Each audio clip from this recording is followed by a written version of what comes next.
Bem-vindo ao podcast Noléo Talks. Vamos aqui para o segundo episódio. Hoje é especial, pois outubro é Outubro Rosa. Eu sou o Dr. Léo Rodrigues, host do podcast, e hoje tem duas convidadas super especial. Doutora Carol, a mastologista, veio discutir sobre a parte técnica e a parte de saúde, e Gabriela como paciente e nessa luta contra o câncer de mama. A gente sabe que o câncer de mama é uma das doenças mais comuns nas mulheres, do ponto de vista de câncer, e hoje a gente vai discutir um pouquinho esse com o tema o que toda mulher precisa saber sobre o câncer de mama. A gente vai falar de uma maneira leve, descontraída, para desmistificar muita coisa que ainda está por aí, pois um dos objetivos do podcast é educar a população para ter uma saúde melhor e fazer os tratamentos de maneira mais assertivas e sem mitos. Oi, Carol. Oi, Gabi. Estamos aqui para o nosso episódio. Eu queria saber um pouquinho de Carol e depois a Gabi se apresenta. Pode falar, vocês. Bom, olá a todos. Primeiro agradecer o convite, né, de Léo, de Gabi, né, para falar um pouquinho sobre um tema de extrema relevância, né, que é o câncer de mama, ainda mais no outubro, mas eu queria lembrar a todas e a todos que rosa tem que ser o ano inteiro, né? Então, estou muito feliz de estar aqui para discutir e conversar um pouquinho mais, esclarecer todas as dúvidas. Meu nome é Carolina Vasconcelos, sou médica mastologista aqui, né, da Oncoclínicas e do Hospital de Câncer de Pernambuco. Gabi, paciente. Gabi, além de paciente, ela é minha irmã e estamos juntos nessa luta. Exatamente. Meu nome sou Gabi, estou aqui nessa luta desde maio de 2024, né? Sou paciente da doutora Carol e trabalho aqui no Instituto Replace com o doutor Léo Rodrigues, que além de médico, né? Ele também é meu irmão e estamos aqui junto. Vamos conversar um pouco sobre realmente essa doença que eu tive uma convivência acompanhando pacientes durante 22 anos, enquanto enfermeira de uma atenção básica no interior de Pernambuco, mas que hoje existe outra atividade e agora no papel de paciente, né? Bem diferente. É isso aí, o câncer de mama é o terceiro câncer mais comum nas mulheres e a boa notícia é que tem cura, né, Carol? Normalmente, diagnóstico precocemente, a gente vê que um índice de cura muito grande e eu vejo que algumas pacientes negligenciam o autoexame ou até a ida no médico. Eu digo isso como cirurgião plástico. Às vezes, o primeiro exame de imagem, uma mulher com 40 anos vem fazer quando vem fazer uma cirurgia plástica estética. E geralmente, eu tento educar, né? Olha, você tem que fazer todo ano, de repente, um ultrassom, vai tudo bem, pode até espaçar um pouquinho. Eu queria que tu falasse um pouquinho sobre esse diagnóstico precoce, né? Qual é a prevenção que a mulher tem que fazer e o que é que a escola americana de mastologia, o que é que a Sociedade Brasileira de Mastologia preconiza para a gente tentar pescar essa doença tão grave e curável no início, que a gente sabe que no início é que tem a cura. Exatamente. Então, Léo, é o seguinte, a gente sabe hoje que o único exame que mostrou, de fato, reduzir mortalidade pela doença por câncer de mama é a mamografia. Então, o grande objetivo da mamografia de rastreamento, que é aquela mamografia, aquele exame que deve ser realizado de maneira populacional por todas as mulheres, de maneira mesmo assintomáticas, a partir dos 40 anos. Ele é o único exame que realmente conseguiu reduzir mortalidade pela doença de até 20% a 30%. Nem a ultrassom, nem a própria ressonância magnética não mostraram esse efeito. Então, a Sociedade Brasileira de Mastologia, a Escola Brasileira de Radiologia, a FEBRASGO, que é a de ginecologia e a obstetrícia, realmente recomendam que o exame deve ser realizado a partir dos 40 anos.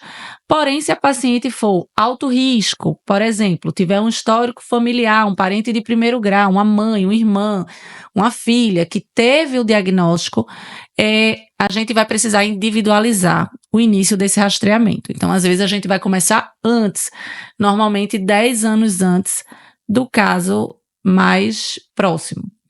E menos, se o paciente for assintomática, pelas sociedades não há essa recomendação formal, porém, se a paciente tiver alguma queixa, algum nódulo palpável, uma área de alteração na pele, uma saída de secreção pelo mamilo, então, de fato, nesse caso, o exame ele pode ser feito em qualquer idade. Só interrompendo um pouquinho, a gente estava conversando antes de começar aqui o podcast sobre, você estava falando do seu histórico hoje de atendimento, né? Lá no Hospital do Câncer, pegou paciente de 80 anos, pegou paciente de 35 anos.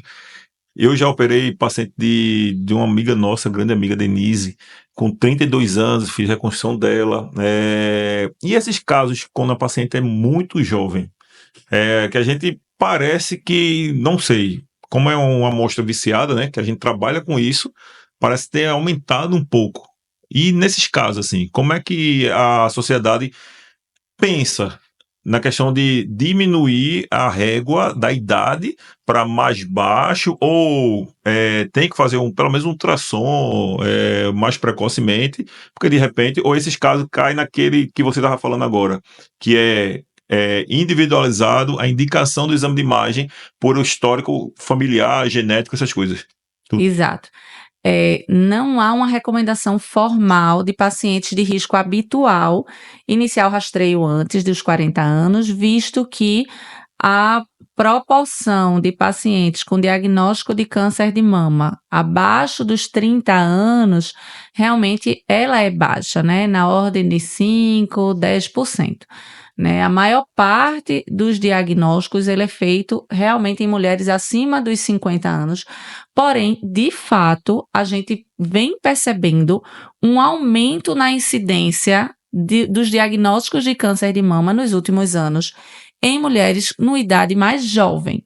E isso é refletido, né, pela mudança no estilo de vida daquela mulher, da mulher moderna. Então, nós mulheres, estamos tendo menos filhos, a questão do estresse, o sedentarismo, a falta de atividade física, o consumo excessivo de álcool, cigarro, né, hormônios, radiação. A gente sabe que todo câncer de mama, então, de onde é que vem o câncer? Qual é a origem do câncer de mama? Todo câncer de mama ele tem origem genética. Isso significa que a origem daquele tumor na mama veio de uma multiplicação, de uma mutação que ocorreu no interior daquela célula, e aquela célula começou a se multiplicar e o sistema imunológico de defesa nosso não conseguiu conter. Não tirou o lixo, né? Só que a maior parte dessas mutações, elas vão ocorrer ao longo da vida da mulher, por esses N fatores que eu falei anteriormente. Sim. Somente uma pequena parte, 5 a 10%, é decorrente de uma mutação que você herdou ou do seu pai ou da sua mãe. Nesses casos, de fato, existe uma tendência a você ter um diagnóstico mais precoce, em idades mais jovens.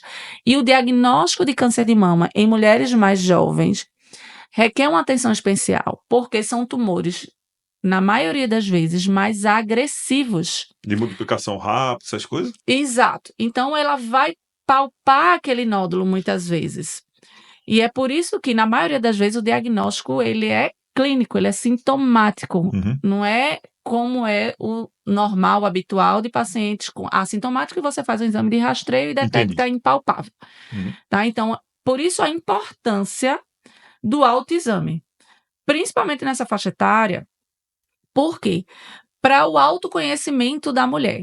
Então, o ideal é que toda mulher, a partir dos 25 anos, vá para a primeira consulta com o mastologista, independente de ter histórico familiar ou não, para a gente poder fazer um cálculo de risco. A gente vai avaliar histórico familiar, nos antecedentes, cirúrgicos ou não. Por exemplo, um paciente que já fez radioterapia por linfoma quando criança, ou uma paciente que tem um parente com mutação. Então, a gente vai determinar, analisar esses fatores, fazer cálculos de risco e avaliar se aquela paciente precisa iniciar o rastreio antes. Então, algumas vezes a gente vai precisar iniciar o rastreio a partir dos 30 anos com mamografia e, às vezes, com ressonância a partir dos 25 anos. Mas E são aí, aquelas pacientes de risco muito de elevado, né? mais alto risco, que pode ser pessoal ou por um passado de atipia, ou por um histórico pessoal de radiação, ou um histórico familiar mesmo. Às vezes a paciente não tem câncer de mama, mas teve uma mãe que teve câncer numa idade precoce. Entendi. Então, quando a gente faz um cálculo de risco, vem um risco mais alto. E Entendi. aí, essa é uma paciente que vai precisar fazer rastreio Bom que personalizado. eu tô aprendendo aqui, viu? Uma aula dessa, a gente vai aprendendo também um pouquinho. É interessante, Carol. Assim, a gente sabe que o estilo de vida hoje, né? Você falou de estilo de vida. E ultimamente eu li um livro muito interessante que ele mostra que atividade física e alimentação são dois. Claro, o estresse também, diminuir o estresse, as coisas todas, mas são dois elementos básicos para diminuir o risco de doenças tipo câncer e outras coisas, né? E no câncer de mama, tem muita relação.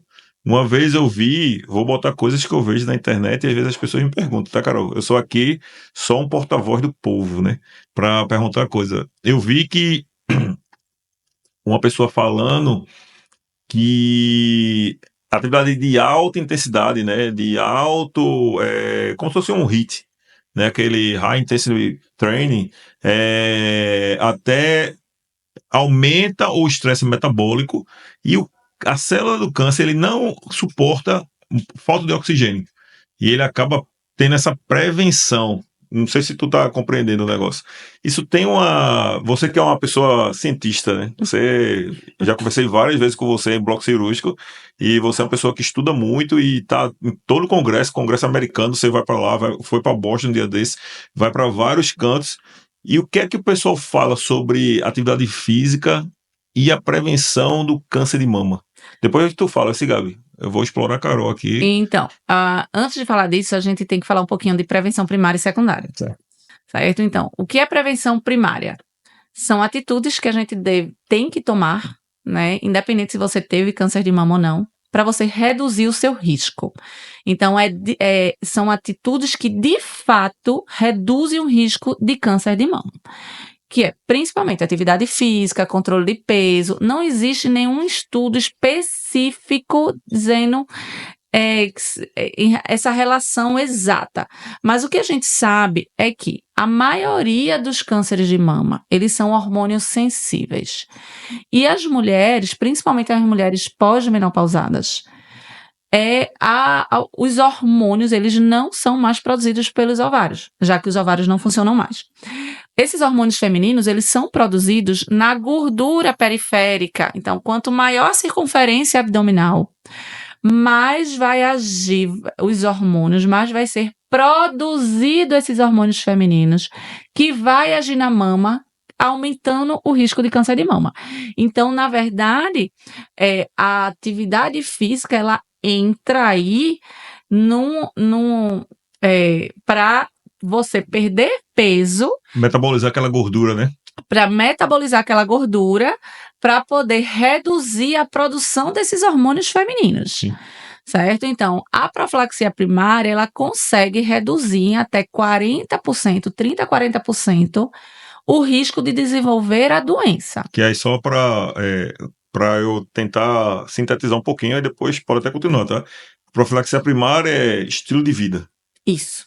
Alimentação saudável, Atividade física, física, hábitos saudáveis como não fumar, diminuir o estresse, não beber muito, assim, não vamos, assim, porque quando a gente evitar fala, o excesso. o excesso. Quando Alimentos industrializados, né? Uma vez eu vi um meme dizendo que você tá na dúvida do que comer, coma a dieta de Deus, né? Aí, qual é a dieta de Deus? É a dieta que Deus fez, que é plantação e criação. E impedir a dieta que o homem fez, que é a dieta industrializada, né? É, Basicamente isso. olha, foi um oncologista, inclusive, muito famoso, doutor Ele falou, né? Tipo Busaide, isso, né? lá em Ana Maria Braga. Ele é e assim, assim, não deixa de ser uma verdade, né? Isso. Mas tudo é equilíbrio nessa vida, né? Sim. Então é aquele negócio, descascar mais e desembalar menos. Mas claro que não é porque eu pego um fim de semana, eu vou comer né, um bolo, um pedaço de bolo no aniversário, então não vai comer aquilo todos os dias. Mas tudo é equilíbrio nessa vida. Já a profilaxia secundária, essa são os exames de imagem, são Certo. representados pelos exames de imagem.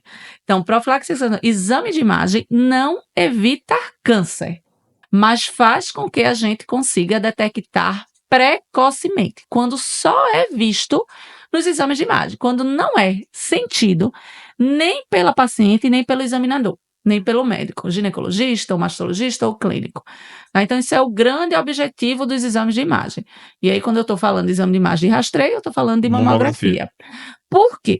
Porque o câncer de mama mais inicial possível, mais inicialzinho, que é quando ele é in situ, ele ainda não é invasivo, ele se mostra pra gente, ele se manifesta pra gente, na maioria das vezes, não em forma de nódulo, e sim na forma de umas areinhas vistas na mamografia, o que a gente chama de microcalcificações. Uhum. E o melhor exame para ver microcalcificações é a mamografia, não é ultrassom.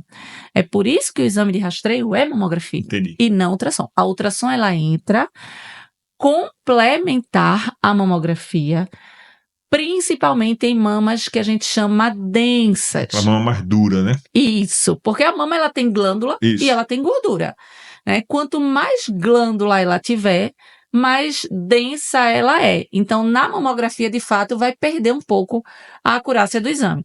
E é por isso que a ultrassom, nesse caso, ela entra complementar, mas não substitui a mamografia. E nem o autoexame substitui os exames de imagem. Uhum. É importante você fazer o autoexame para o autoconhecimento, para você se conhecer, conhecer o seu corpo, para a partir do momento que você sentir uma alteração que você não tinha previamente, você procurar de imediato o seu médico, sem que precise esperar, por exemplo, um ano, né, da última mamografia, né? E existe o que a gente chama de câncer de mama de intervalo, que é aquele câncer que acontece entre duas mamografias. Eu vou só.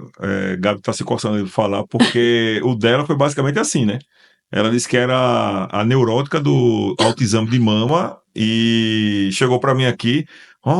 Tá dura aqui, o que é que tu acha? Eu disse, vai fazer ultrassom pelo menos, né?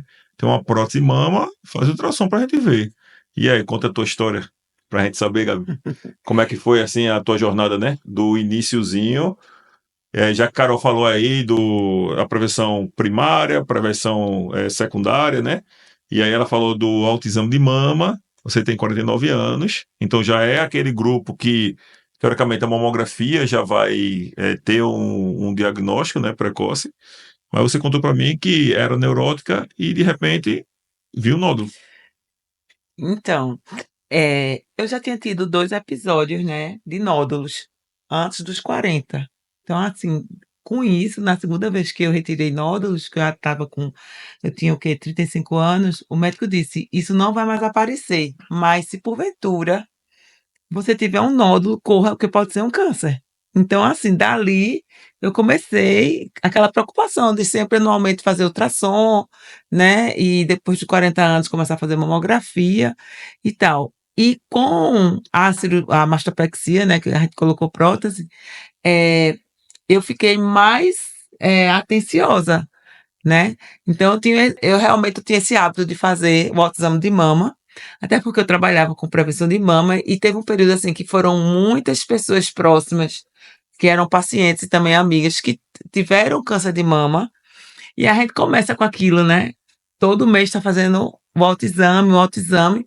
Inclusive eu tinha ido pra minha, ginecologista em dezembro, E ela tinha me examinado e foi uma coisa assim que eu fiquei muito reflexiva, que ela disse assim: "Tua mama é tão saudável, tu vem pra cá todo ano, faz teus exames, tá sempre normal, tua mama é muito sadia". Aí eu fiz nunca vou ter câncer, ela: "Se Deus quiser", brincava, né. E aí 4 meses depois, eu conversando com minha filha em casa, eu senti o nódulo, numa conversa informal, tipo curiosidade, passando a mão no seio, né. E eu: "Renata, e aí, vamos lá". Então, assim, aí eu corri já, dia seguinte já agendei uma mamografia, uma ultrassom, e justamente, na semana, na correria, né, eu e Leonardo, a gente teve a oportunidade de conversar, e eu disse realmente: "Léo, olha aqui, examina aqui, tô com um nódulo", ele fez: "Vai fazer ultrassom", e foi o que eu fiz, né, fiz esse ultrassom na segunda-feira, Que era o já exame mais rápido do momento. do Eu me lembro momento. disso. Na verdade, eu tinha feito a mamografia na quarta, não ia dar tempo de sair o resultado, e aí tinha agendado a ultrassom na segunda, né, com a doutora Maria Cecília, e cheguei lá, fiz: "Ó, tô sem mamografia, o resultado só sai quarta, e eu tenho que fazer essa ultrassom, porque eu tô com nódulo, eu tô aperreada".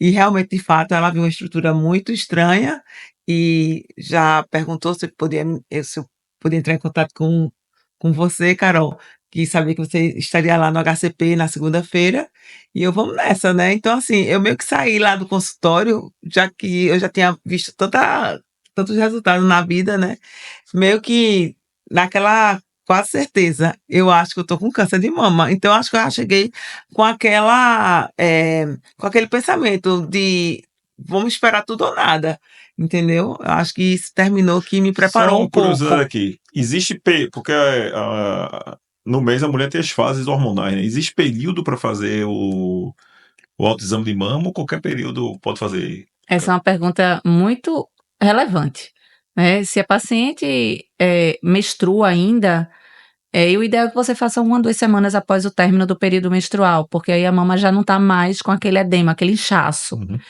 E já em mulheres que não menstruam mais, que já entraram em menopausa, o ideal é que você escolha um dia no mês, por exemplo, todo dia 1º do mês. Eu gosto de orientar que faça no banho, porque as mamas estão ensaboadas, as mãos também, desliza melhor. E aí, com movimentos circulares, né, englobando toda a mama, todos os quadrantes da mama, e de maneira circular. Não esquecer de palpar as regiões das axilas, a região aqui do pescoço, próxima do pescoço, da clavícula, desse ossinho A aqui chama saboneteira. clavícula, a saboneteira, exatamente. Então é importante toda essa palpação, que foi o que Gabi prontamente fez e ela tá certíssima, né? Ela palpou, não esperou, por exemplo, dar fim do ano para voltar para fazer seu exame, que seria só no final do ano. Ela antecipou a consulta, fez os exames, antecipou os exames, fez e diagnosticou precocemente. Então, esse é o objetivo do autoexame, né? O exame de imagem, a mamografia, ele não vai evitar que surja a doença, mas faz com que a gente consiga detectar cedo. Então, nesse ponto, talvez a colocação da prótese, né, que anteriorizou, botou a glândula de Gabi mais para frente, fez com que ela percebesse mais fácil. E só para desmistificar aqui, Carol, que muitas perguntam, né? Sou cirurgião plástico e muitos seguidores e pacientes perguntam se a próxima mama aumenta o risco de câncer de mama. É uma pergunta, acho que tu tá É cansado de clássico. responder e eu também tô cansado de responder. Mas eu quero que você fale também aqui, porque isso aqui vai para os meus seguidores, vai para um bocado de gente ver. E aí? Aumenta ou não aumenta? Eu sei que facilita, porque você acabou de falar. A partir de que anterioriza, né? Faz a pressão na glândula, a mama fica mais superficial. Isso. Tem até trabalho científico mostrando, né, que facilita o diagnóstico. E aí, eu tô falando assim, não é para todo mundo sair correndo e botar uma prótese, né? Mas facilita o diagnóstico. E aí eu queria saber se aumenta o risco de câncer de mama. Mito total. Então, isso não existe. Prótese mamária não aumenta o risco de câncer de mama, de câncer na mama, tá? Que é o adenocarcinoma, né? Que é o câncer Exatamente, mais comum. que é o câncer mais comum. Então, pode ficar tranquilas que, independente da posição da prótese, se na frente do músculo ou atrás do músculo, não há essa interação, nessa associação entre prótese mamária e risco de câncer de mama. É mito total. Ô, Gabi, e quando tu foi lá em Carol, fez a biópsia, eu sei porque eu sei da história, tá? Aí você, e aí, sei lá o quê? Aí eu disse, espera, tem paciência, deixa sair o resultado. E quando saiu o resultado, como é que foi teu psicológico? O que é que tu pensou assim? No dia a gente tem um choque, né? Porque uma coisa é você ler o diagnóstico do paciente e outra totalmente diferente, você ler o seu diagnóstico. Então, assim, como eu vinha numa mudança de cidade, né, reorganizando a vida, então eu pensei assim, eu moro só com meus 2 filhos, né, então a primeira coisa que eu pensei foi em tudo que eu vivo, né, o que é que eu vou fazer agora? Na verdade, eu acho que eu até fiz essa pergunta, né, e agora, o que é que eu vou fazer? Né, então até a resposta dele foi assim, não, agora a gente vai correr e vai resolver, né, então eu acho que eu tive em um milésimo de segundo, eu tive que formar o meu pensamento. Ou eu vou ficar chorando, deitado na cama, né? Porque eu recebi esse diagnóstico, ou realmente eu vou correr para resolver. E como eu me conheço, né? Que eu sou uma pessoa assim, que não espero por ninguém. Então, no outro dia, quando eu acordei, eu fiz, bom, já que eu tô, agora vamos resolver tudo. E até uma coisa assim que Carol isso foi na segunda, na quinta-feira a gente se encontrou no consultório, tu perguntasse assim, falou assim, eu vou te encaminhar para doutor Vandré, fui ontem, aí ela disse, eita coisa ligeira, eu fiz, hoje já vou fazer um mapeamento, aí ela fez, já, aí eu fiz, agora você e seu irmão é muito ligeiro mesmo, aí eu fiz 20 dias, o resultado sai, né, então assim, eu até disse assim a ela, vamos tentar resolver tudo em 20 dias, porque eu sou muito imediatista, né? Porque eu quero resolver logo isso. Porque, assim, naquele período, eu acho que a minha ansiedade maior era retirar realmente o tumor. Era como se eu retirando, ia ter a certeza que estava resolvido. Eu costumo dizer o que eu orientei Gabi, tá? Foi meio que um psicólogo. Eu orientei o seguinte. Isso é o que eu digo às vezes, vem paciente, Carol, para fazer reconstrução, né, imediata, e eu pego muito naquela fase da negação, Uhum. e assustada, né? Porque vem o diagnóstico, aí vem com aquela ansiedade de dizer, pô, eu vou tirar minha mama, tô buscando o senhor pra deixar ela bonita. E eu digo, ó, reconstrução não é deixar a mama bonita, deixar a mama. Eu costumo dizer que a reconstrução de mama é para deixar a paciente mais social. Ao invés de ter aquela ausência, vai ter um volume, que dá para botar um biquíni, dá para botar uma roupa e não tem uma alteração, assimetria, né? E o que eu disse a Gabi nesse momento é que, Gabi, quanto mais negar, acho que fica mais difícil o tratamento. Porque você vai estar lutando contra a realidade. Então é bom tentar aceitar rápido para buscar as soluções que a gente tem. Que é o apoio, que Gabriela teve bastante apoio psicológico, né, lá no HCP. O apoio da família. E a vida não acaba porque tem um câncer. Eu digo isso porque tô acompanhando o Gabi de perto, você também, Carol. E a gente vê que ela mudou muito o estilo de vida, né? É tanto que a nutróloga aqui estava até elogiando ela, que ela perdeu gordura, ganhou músculo, e mesmo tendo a doença, e mesmo estando em tratamento da doença. E eu, normalmente, é esse recado que eu dou para os pacientes. Aceite e lute contra. Porque se você ficar se negando, é jogar a sujeira para debaixo do tapete. A sujeira está lá. Entendeu? Exatamente, Léo. Assim, eu acho que assim, é um capítulo, né? De um livro. Então, aquele capítulo de vida ele vai acabar. Só que o livro ele vai continuar. E é como você sai desse capítulo, como você acaba esse capítulo, né? Que vai determinar como é que você vai sair mais fortalecida. Então, às vezes as prioridades mudam, né? Às vezes você muda aí o estilo de vida. Então, a gente tem que encarar realmente como um problema a ser resolvido e que ter fé, realmente, que acreditar que você vai sair dessa muito melhor. Não só curada do câncer de mama, mas mais madura, né? Com certeza. E a rede de apoio, ela é fundamental, fundamental, né? No começo, durante, o após. Eu costumo dizer que eu não consigo tratar câncer de mama sozinha. Então, eu preciso realmente de uma equipe multidisciplinar, composto não só com mastologistas, oncologistas, radioterapeutas, psicólogos, nutricionistas, fisioterapeutas, então é todo cirurgiões plásticos. Então, é uma equipe realmente para a gente tratar não a doença somente, mas tratar a paciente como um todo, né? Isso pode mudar muito. Hoje de manhã eu peguei 2 pacientes no consultório. Uma, inclusive médica, e a outra é mais velha e uma bem mais jovem. Uma disse: doutora, eu não tenho estrutura mais para trabalhar. A outra disse: doutora, eu preciso trabalhar. As duas.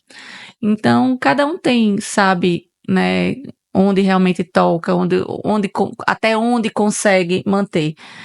Eu costumo dizer para as minhas pacientes que o quanto mais, na medida do possível, mas quanto mais você tentar manter aquela sua vida o mais normal possível, a rotina mais natural possível, claro que não vai ser igual, mas é melhor.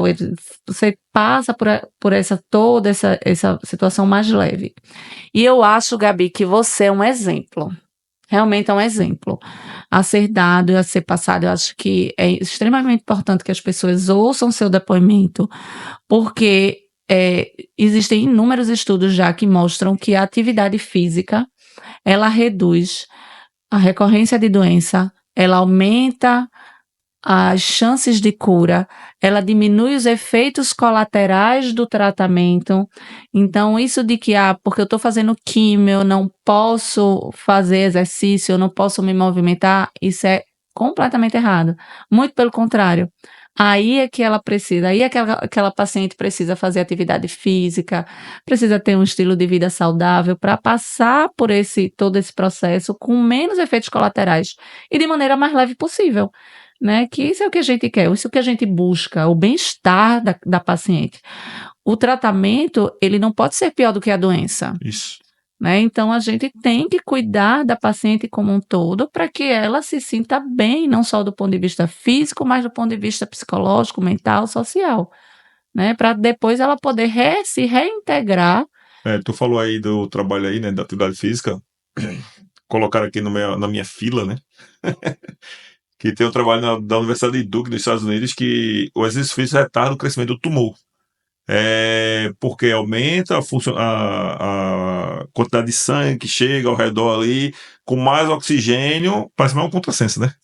Mas, e aí diminui a velocidade de crescimento de outras coisas. E também, principalmente, porque melhora o sistema imunológico. Isso. A atividade física melhora tudo, né? Eu digo isso que eu sou viciado em atividade física, assim, no bom sentido, né? E até quando a gente estava gripado, eu fazia corrida e melhorava a minha gripe. Exato. Porque circula mais, libera citocinas, interleucinas e tudo do sistema imunológico e acaba você se curando mais rápido. E eu acho que com uma doença dessa magnitude, né? Que, querendo ou não, deve ser um murro no peito quando o cara recebe o diagnóstico. Eu posso comparar que a maior dor que eu tive foi a perda do meu pai. E deve ser muito parecido quando o cara tem um diagnóstico desse. E eu acho que é tentar fazer, como você falou, a vida mais normal possível. Gabi aqui trabalha aqui na clínica. E a primeira semana que ela passou totalmente sem vir aqui foi essa última, que mudou a quimioterapia. E aí eu disse a ela, quando mudar, acho que, eu acredito ser um pouco mais pesada, né? E ela até, mais das outras, foi de boa, assim. E aí eu queria saber de ti, Carol, os tratamentos atuais, a eficácia dele, a eficiência e até os efeitos colaterais. Se também são melhores. Tu tem quanto tempo de formado, Carol? 10 anos. Pronto. De mastologia. De mastologia. Mas aí você está estudando muito antes disso, né? Porque quem é viciado, assim, eu digo isso que a cirurgia plástica, o cara fica namorando há muito tempo, né? E nesse período, assim, de mastologia, deve ter uns 15 anos de formado. Isso. Nesse período, os tratamentos mudaram? Teve alguma evolução? Muito. Ou é, o rastreio do tipo histológico, né? Do tipo de câncer de mama, porque tem, às vezes, a adenocarcinoma é um, mas tem vários subtipos, né? Vários parentezinhos ali. Melhorou isso? Como é que funciona hoje? Então, o tratamento do câncer de mama, ele avançou, né? O que eu fazia no começo da minha residência, quando eu era residente, hoje a gente muito não se faz mais. E a evolução foi muito em relação à terapia sistêmica, ou seja, as medicações. Tanto as medicações orais, quanto as medicações venosas, as quimioterapias, as terapias-alvos e as imunoterapias. Né? Hoje nós temos drogas tão eficientes que a gente chama de cavalo de Troia, por exemplo. Que é uma molécula que tem uma quimioterapia junto com um anticorpo, que quando entra no seu corpo, ele só libera o quimioterápico no interior da célula. Então, ele é muito mais eficaz. O tratamento hoje do câncer de mama, ele envolve tanto tratamento cirúrgico, né, que esse de fato, né, do ponto de vista técnico, não mudou tanto nos últimos anos, então a gente tem a possibilidade de fazer uma cirurgia conservadora, em alguns casos realmente a gente precisa retirar a mama toda, que é o que a gente chama de mastectomia. Em relação ao tratamento da axila, isso avançou mais, né? Então, hoje a gente já consegue preservar os linfonodos, mesmo tendo doença limitada, pouca doença, então a gente precisa mais fazer aquele esvaziamento amplo. Eu, quando era residente de cirurgia plástica, há 17 anos, aí, assim, chegavam as mulheres com aquelas mastectomias muito radicais, com o braço com um edema gigante, e para a gente fazer a reconstrução, e a gente sabe que já é uma reconstrução um pouco mais trabalhosa. A gente já trabalhou junto em alguns pacientes, e a reconstrução um pouco mais, assim, primeiro que a reconstrução primária, né, que era um mito antes, né? Antes a gente não fazia muito, hoje a gente faz com mais rotina. Isso. E isso melhora a qualidade de vida da mulher no pós-operatório imediato, porque ela já não sai da sala sem aquela mama. E a gente via que aquela devia ser isso, né? E os pacientes da gente não tem tanto edema no braço. Eu não vejo isso. Uhum. Antigamente era mais agressivo mesmo. Era, e assim, sempre que possível, quando a paciente tem condições clínicas, né, e tem o desejo, a gente tem que discutir isso já na primeira consulta, já no diagnóstico, na verdade, né? A reconstrução mamária, ela é garantida por lei, ela é um direito da paciente. Ela pode ser feita de maneira imediata, né, no mesmo momento do tratamento cirúrgico oncológico do câncer de mama, quando você retira o tumor, já reconstrói, que pode ser feito com retalhos da própria mama ou com retalhos de outros órgãos, de outros locais para fazer aquela reconstrução, ou pode ser feito com próteses, expansores, que você conhece melhor do que eu.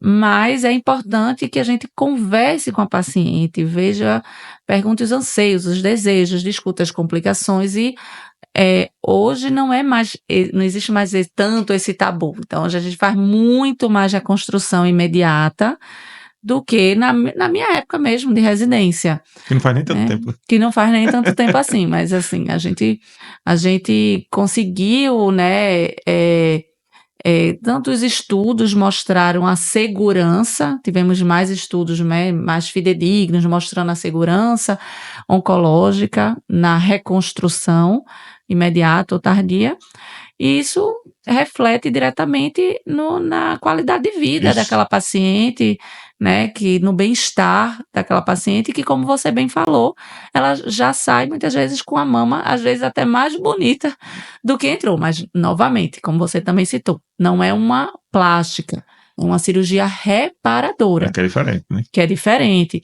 Então, muitas vezes a gente tem complicações, tem risco de complicações. Hoje mesmo, agora de tarde, eu discuti muito com a paciente em relação a isso. Ela fez um tratamento conservador, tá ótima, graças a Deus, livre de doença, mas descobriu uma mutação.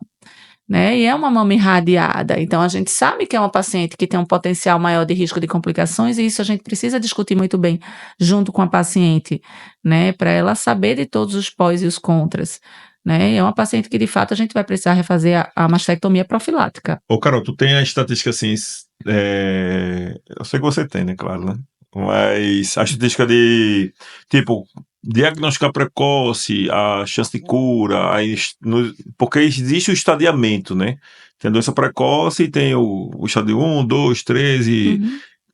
Só para o pessoal ter uma noção da importância do diagnóstico precoce, que aí vem com o diagnóstico com mamografia, não perder a fazer os exames preventivos, né?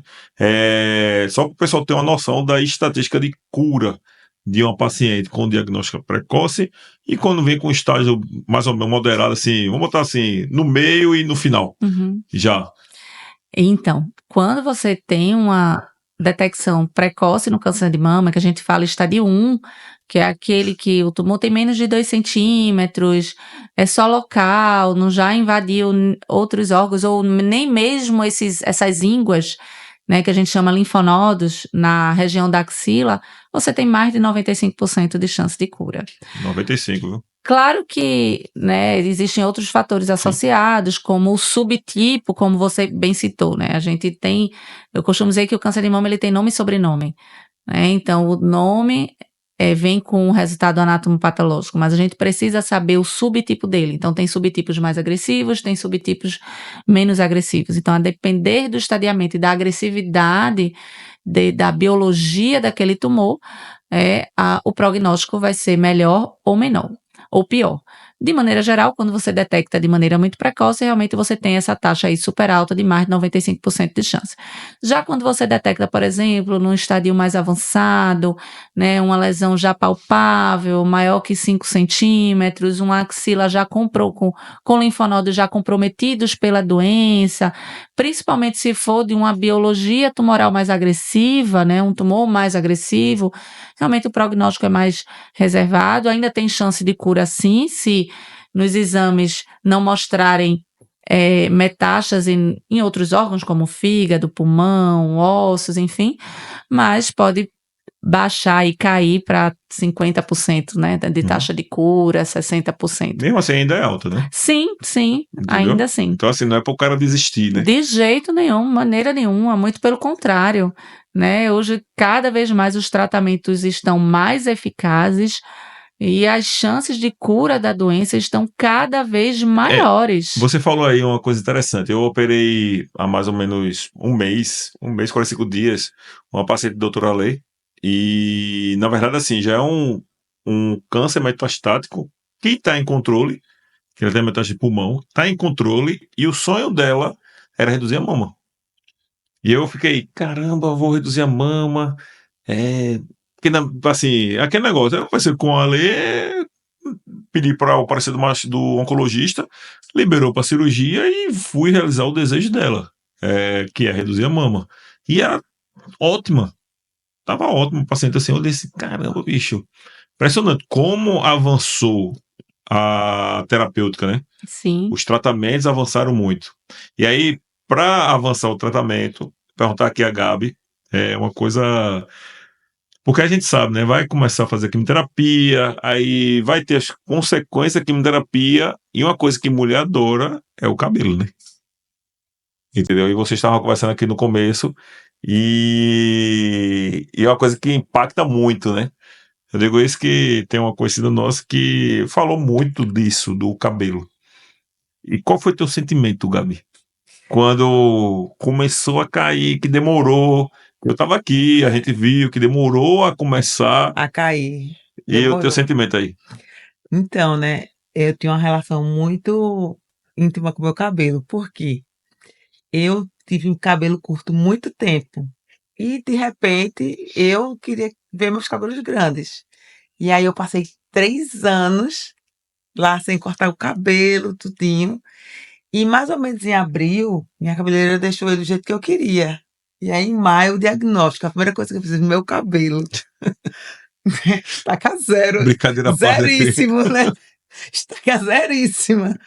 Aí tá, a gente fez a cirurgia, tudo começou a quimio, nada. E quase mais de 3 semanas depois, eu estava numa reunião aqui e eu tinha lavado meu cabelo e vindo pra cá. E quando eu passei a mão aqui, quando eu olhei, eu fiz olhava para meninas e fiz: "Meu cabelo tá caindo", aí a menina: "É não mulher, cabelo cai mesmo". Aí quando terminou a reunião, essa sala estava cheio de cabelo. E eu fiquei louca, né. Isso foi uma terça-feira. Na quinta-feira eu fui no salão e eu disse: "Eu quero cortar meu cabelo igual um menino. Eu não quero ver meu cabelo cair desse jeito".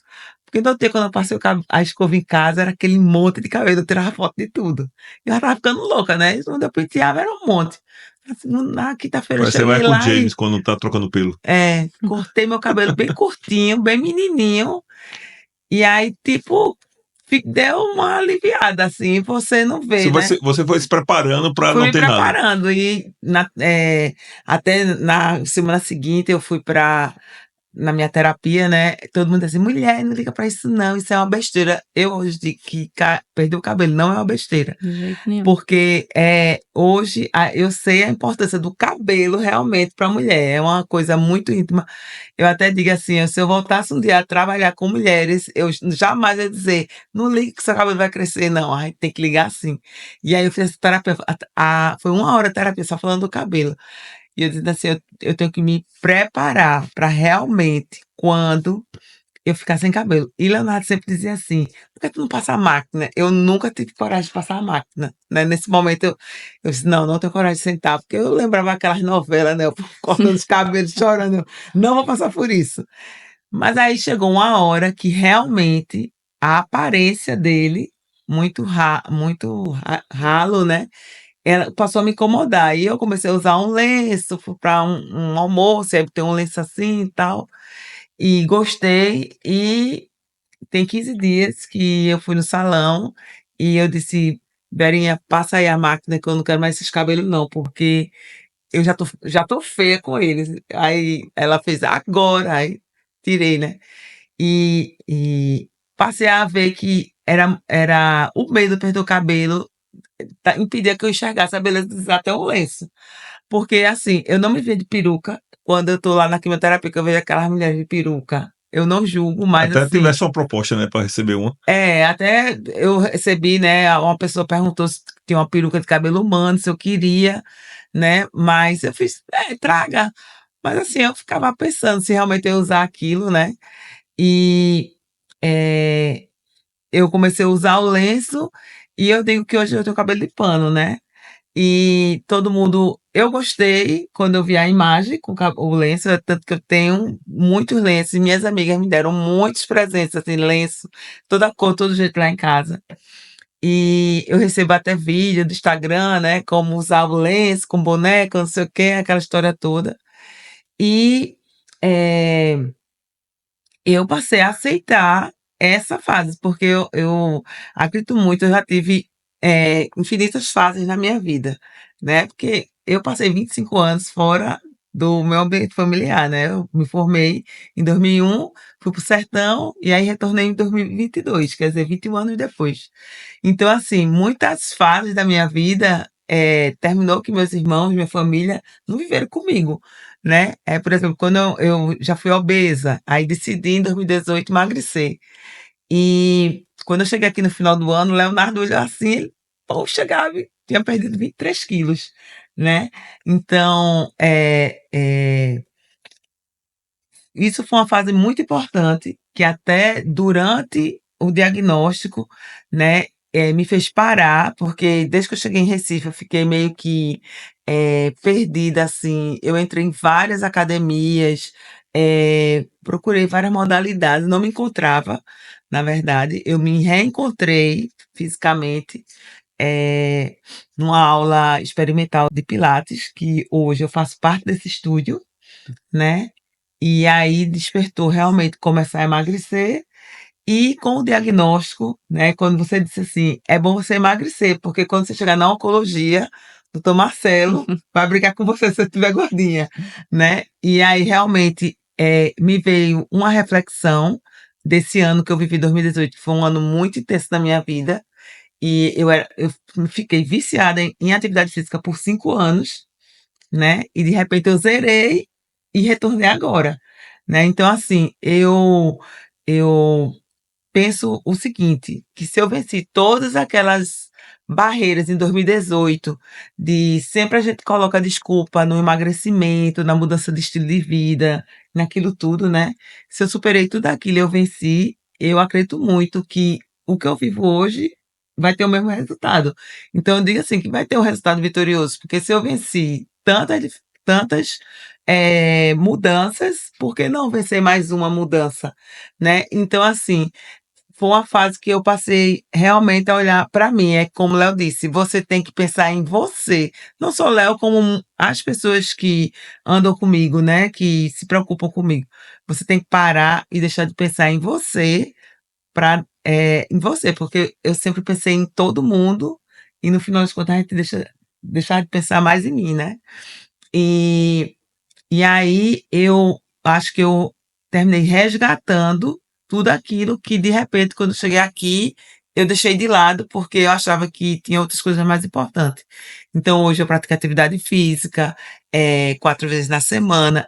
A única semana que eu não pratiquei atividade física desde abril, foi a semana passada, na minha nova medicação, né, que realmente eu nem trabalhei, nem pratiquei atividade física, fiz nada, fiquei lá stand-by, mas, eu pratico atividade física semanalmente, eu faço acompanhamento, com a doutora Dani Seabra aqui, nutróloga, com a doutora Andressa Lopes, que é nutrologista oncológica da Unionco, né, são 2 pessoas muito importantes, que eu acho que através delas eu consegui passar 12 sessões de quimioterapia, literalmente sem assintomático.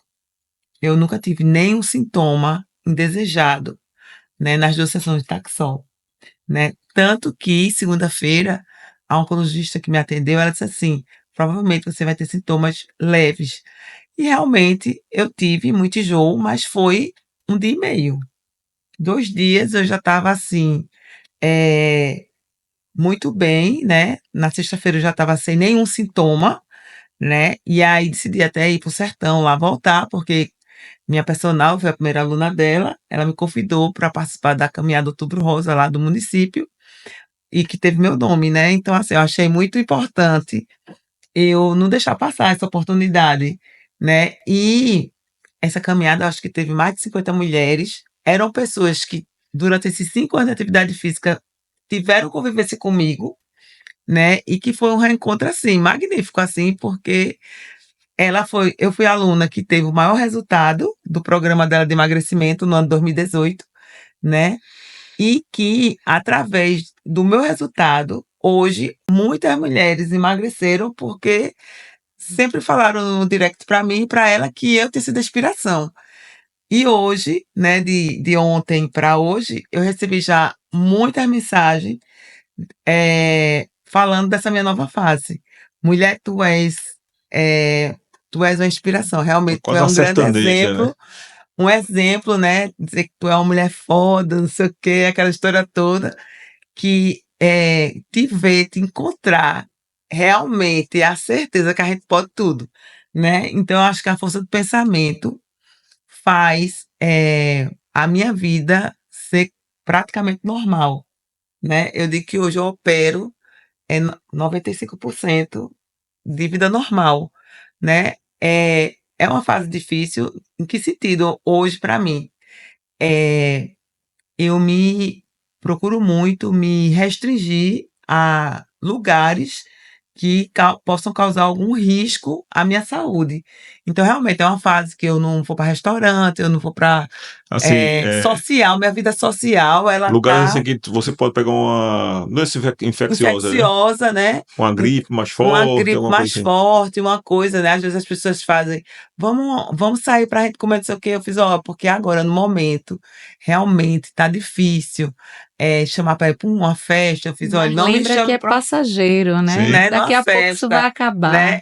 Aí eu disse: "Ó, no momento não", eu até estava dizendo às meninas, né, eu fiz: "Gente, olha, quando eu receber a alta, a gente vai comemorar, vamos sair, vamos passar um fim de semana, vamos procurar aí um hotel pra gente passar o fim de semana e realmente a gente, celebrar, né, esse recomeço de vida social, que a gente nunca foi assim também tão baladeiro, né? Uhum. Mas de vez em quando tem um happy hour, uma coisa que hoje em dia eu evito realmente. Eu acho que eu estou numa fase que a gente nem consegue se imaginar naquela aglomeração ali, Uhum. né? É como o Carol falou no começo, né? A gente começa a ver a vida com outros Outros olhos. olhos, né? Pronto, hoje eu vinha lá de Itabira e aí a gente vinha conversando sobre o show de Roberto Carlos que vai ter no final do ano.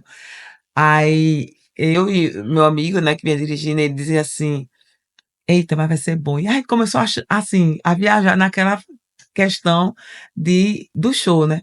Aí quando foi depois eu olhei assim, eu fiz, ô Pereira, onde é que eu vou sair da minha casa? Aquele monte de gente, aquele camarote, não sei o quê. Aí eu fiz, eu acho que depois de tudo isso, veio a pandemia, a gente já mudou, né? Aí depois de tudo isso, eu acho que veio mais mudança ainda. Eu realmente, assim, eu acho que eu fiquei mais. eh, Deixei de me preocupar com ter pressa, ter pressa. Eu digo que planejar para mim não, eu não vejo assim um planejamento a longo prazo. Eu não vou planejar nada a longo prazo, porque em dezembro do ano passado eu estava planejando dezembro desse ano, né? E tudo mudou, né? Porque eu vou fazer 50 anos, então assim, daqui a um ano, nos meus 50 anos, eu planejei um monte de coisa, né? Então, assim, tudo mudou. Então, eu digo, não vou fazer planos para muito distante, mas que os planos, eu comecei a perceber que quanto mais distantes eram os planos, mais ansiedade eles Exatamente. causavam. E Exato. aí causavam também a falta de concentração em você escolher uma atividade física, de você se alimentar melhor, né? E hoje eu vivo uma vida mais serena, uma vida assim mais sossegada, né?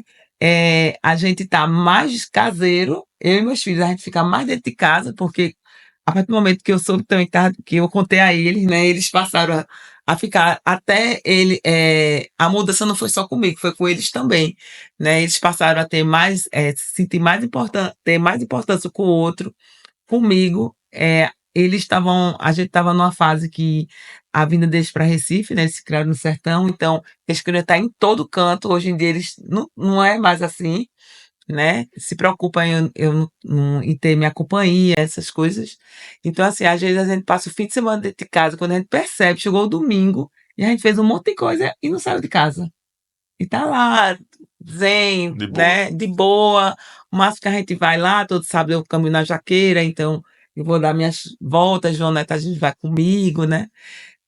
Mas é uma vida mais calma, que eu acho que esse é o futuro mesmo, assim, de menos estresse, né? E Mais estado de presença. mais estado de presença, né? Você passa a observar que a alimentação, coisas que você não comia e volta a comer e depois você vê que não realmente está totalmente errado.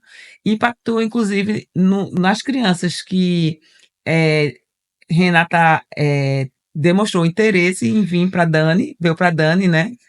E ela que ela quer mudar a alimentação dela, né? Que não é ruim, mas que Dani está reorganizando, porque eu disse a ela, eu fiz, ó, o futuro começa agora, É isso aí. para todo mundo. Então, assim, a gente vem de uma geração que a gente não tinha, né? A gente não comia tantas besteiras, mas a gente não tinha Essa consciência, essa consciência, né? Da qualidade de vida, né? E Qualidade do alimento, né? né, do alimento, né? Aquela coisa assim, tem aquele consumo da geração Coca-Cola, né? E essas besteiras todas. E hoje a gente vê não é que a gente não pode usá-los, mas com quando a gente deixa de ser o objetivo, a gente vai perdendo interesse até do consumo. vira É isso hábito, aí. né? Vira hábito. É isso aí. Meninas, depois de Gabi falar, né? Olha que Gabi fala muito. Hoje eu contei aqui, foi uns 7 minutos falando. Eu queria só encerrar aqui. Carol, tu tem alguma coisa assim para dar para oferecer, né? Às pessoas alguma informação importante que você queira fechar o nosso podcast do Outubro Rosa? Bom, eu queria dizer para, assim, você, né, mulher, mãe, tia, avó, prima, amigas e os rapazes também sejam protagonistas da sua vida, né? Você tem que ter a consciência do autocuidado, né? Ter a responsabilidade de se cuidar, né? De ter um estilo de vida saudável. Como o Gabi falou, o futuro ele começa hoje. A gente tem que cuidar do nosso corpo, da nossa mente hoje, para a gente poder envelhecer com saúde. E caso venha, né, a vir a ter um diagnóstico desse, que você entre mais fortalecida, né, de um diagnóstico e saia também mais fortalecida, né, que você possa realmente mudar a sua visão de mundo para e saber que esse diagnóstico ele não define quem você é, e sim como você olha através dessas doenças, que pode ser um câncer, mas pode ser, né, qualquer outra doença crônica, enfim, como vai sair, né, mais fortalecida. E a visão de vida, de mundo, E tu, Gabi, quer deixar uma mensagem aí? Eu digo inspirando outras pessoas. Isso. exatamente. A gente começar a analisar onde a gente quer estar, com quem a gente quer estar e o que é que a gente quer fazer com elas também, né? Então, muitas vezes, claro que quando a gente tem 30 anos, a gente acha que vai viver muito, a eternidade, né? Quando a gente chega aos 50 anos, a gente sabe que o tempo é breve. Então, assim, eu procuro hoje viver com algo que realmente vale a pena, né? O que é que se eu sou convidada, eu vou pensar, o que é que isso vai trazer de bom para mim, né? Eu vou só para agradar ou eu vou realmente porque aquele momento vai me fazer bem, né? E eu tenho treinado muito e trabalhado muito o sim e o não, porque eu sempre fui uma pessoa de dizer sim para agradar. Então hoje eu digo não, que é para eu me agradar, né? Então, às vezes, essa caminhada do Outubro Rosa, né? Eu pensei muito até em não ir, porque eu tive muitos sintomas e eu, poxa, não vou ter condições de ir não, pra esse negócio. Mas algo dentro de mim dizia assim, vai, né? E deu certo, eu melhorei, fui, e foi assim, magnífico. Então, assim, é um momento desse que a gente quer viver, é uma coisa que vai trazer bem-estar para mim e que vai também trazer alguma mensagem para as pessoas. E não nada contra quem vai, né? Eu não julgo a vida de ninguém, cada um. Mas hoje, assim, eu não me ocupo sair da minha casa se não tiver um porquê realmente, de fato, para sair dela, né? Ah, sair, gosto muito de me encontrar com minhas amigas. Eu tenho uma amiga que a gente sempre caminha para tomar um café. Então, assim, isso é algo importante. Eu vou fazer a caminhada, eu vou encontrar com aquela pessoa que vai me fazer bem, mas não sair, vamos para tal canto, aí só porque para agradar aquela pessoa. Às vezes a gente está num lugar que nem tem nada a ver com a gente. Então, assim, hoje eu olho assim, quantos lugares, quantos momentos eu fui para agradar outros. E hoje eu não vou mais. Então, eu acho que esse momento, a doença me fez pensar por onde eu andava, né? E se realmente eu teria hoje a mesma vontade de estar lá naquele, fazendo tudo de novo. Então, eu acho que é muita coisa, foi muito excesso. A gente vê que a gente elimina muito excesso e fica só com o essencial. É isso aí. E a mensagem que tem é: lembre-se, a prevenção é o melhor caminho para curar o câncer de mama. E Gabi falou um insight muito importante, né, que é viver o estado de presença, pois só assim a gente vai ver o hoje. E só para complementar aqui uma frase de um grande administrador, né, que a melhor maneira de prevenir o futuro é trabalhar o presente. Exato. Então, basicamente é essa mensagem que eu tenho e eu espero que todo mundo tenha gostado do nosso podcast. Só para complementar, onde é que o pessoal te encontra, Carol? Nas mídias sociais? No Doutora Carol Maston, no Instagram. Beleza, vou botar aqui embaixo. E tu, Gabi? Se a pessoa quiser trocar um direct, alguma coisa assim. Gabi, Aqui na clínica, né? Ela tá aqui todo dia. E Instagram. É Gabi.Rodrigues 2020. É isso aí. Espero que vocês tenham curtido esse podcast, o segundo de muitos. Compartilha essa informação para aquela pessoa que precisa escutar um pouco sobre câncer de mama e até a próxima.